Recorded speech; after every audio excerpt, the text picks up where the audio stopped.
В предишната серия ви показах как могат да се подгънат дънки при домашни условия с обикновена домашна машина. Не професионална машина, домашна машина, което мисля, че всяка домакиня трябва да знае. Това е най-просто и най-елементарното нещо. Да не се дава пари на шивач, сам да си го направи. Така, но между другото имам и мое лично хоби. Хобито ме е от хартия, от списания и най-вече от вестник. Обичам да работя с вестник, да правя най-различни красоти. Например, и много му вличат антиките. Например, това е антично. Антично. Кой както иска така да го нарече и кой каквото иска това да сложи в него. Всичко правя така, че може да се употребява, да слага нещо или да го сложи за красота. Ето вижте го. Може да ви хареса. Още от дете съм имала желание да се занимавам с плетиво като кошничар. Като кошничар. И винаги съм желаяла това да го науча. И ето на 74 години успях. И много се радвам. И преди всичко искам да ви кажа, че това е Божий дар. Божий дар. Това хоби ми е Божий дар. Това ми идва отвътре. Не мога да ни кажа, че съм видяла от сайт няколко неща, например, мелничката. Аз съм я направила по мой вкус. Видяла съм я как се прави, но това е моя изработка по мой вкус. Мелничка. Останалите неща, които съм направила, те са много, ще ги видите. Всичко е по мой вкус, идва ми отвътре. Това е мое хоби, мое въображение. Ето ви. Антична вазичка. Така го наричам аз. Антична вазичка. За цветя. А може и за украшения, без да се слагат цветя. Антична вазичка. Направила съм и някои животни. Например, като колорадски бръмбър. Колорадски бръмбър, който има капак. Капак се вдига и се използва също така да се слагат кой каквото желая вътре. Може бомбони, може лекарства. Да не казваме лекарства, няма да сме се болния. Но всичко се употребява. Да. Направила съм пеперуда.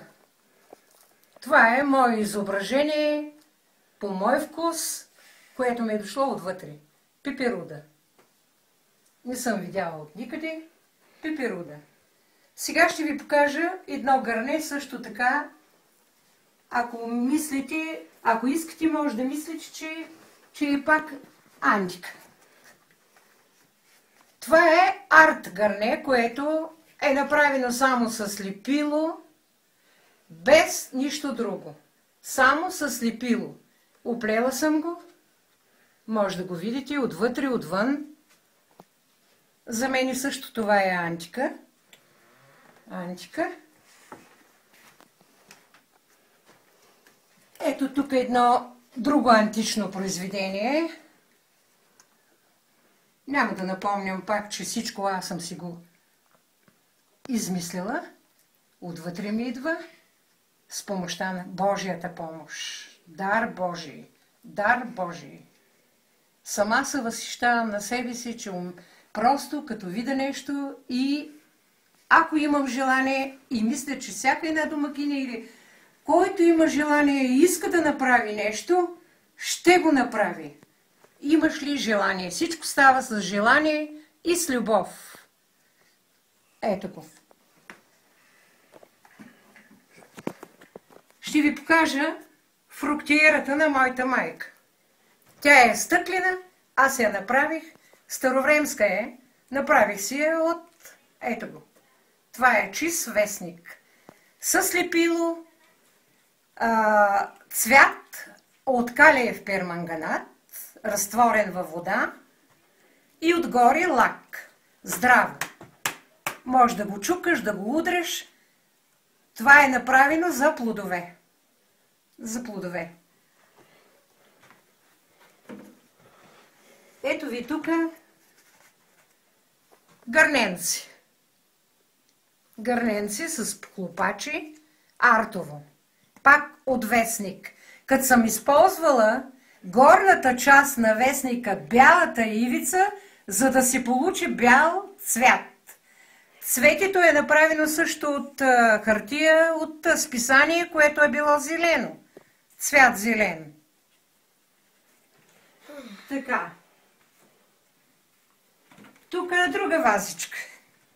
Вазичка. Предполагам, че ще я харесате. А сега искам всичките неща да ги видите. Ако може да ги видите всички, които съм направила, не казвам, че не съм видяла от сайт. 2-3 работи съм видяла от сайт. Например, кривите вазички. Например, кривите вазички са направени, гледала съм ги, направени като моливници. Като моливници. Но аз съм ги удължавала и съм си правила вазички. Вазички. Показвам ви една зимна кубинка. Направена с лак, с автоимай лак. Цвят червен. Кубинка. Изплетена кубинка. Тук имам артови кашпички, както искате, така го наречете. С капачи, всичко е здраво, направено с лепило и не мърда. Здраво. Бомбонерка. Курс да направим всичко. Бомбонерка. Ето, артова бомбонерка. Артова. Само лепило и лак. Безцветен лак. Чиния. Чиния, която може да се използва, а може и да стои за украс. Останалите неща ги вижте.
Ето ви чайник.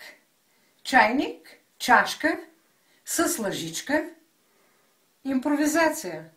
За красота.